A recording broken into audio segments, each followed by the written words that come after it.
आता बनवूया सुकी गोबीची भाजी। तर आधी तेलामध्ये मोहरी टाकलेली आहे। मोहरी तळून घेत आहे। मोहरी तळून झालेली आहे आणि त्यामध्ये जिरं तळून घेतलेलं आहे। यामध्ये कांदा, हा कांदा तळून घेत आहे।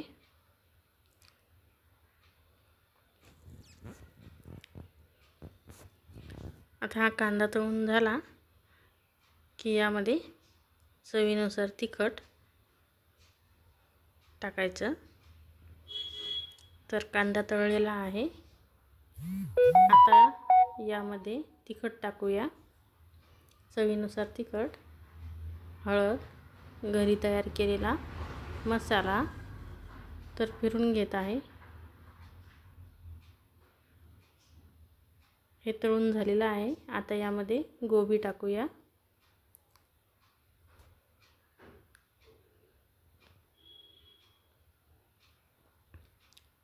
गोबी टाकून झालं की फिरून घेऊया।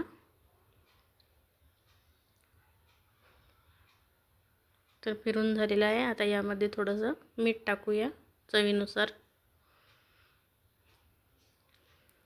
फिरून घेऊया।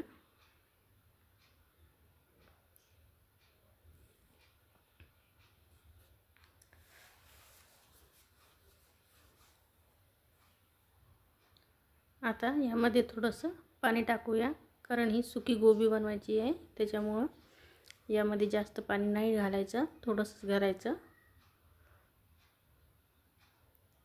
थोडंसं अगदी।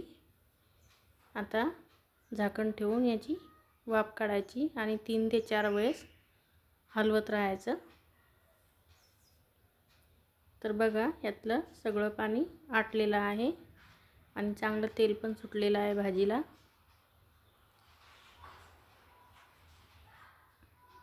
आता ही गोबी तयार आहे।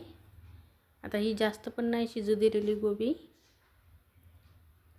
तर गोबीची भाजी कशी वाटली ते नक्कीच सांगा आणि आवडल्यास सबस्क्राईब करा।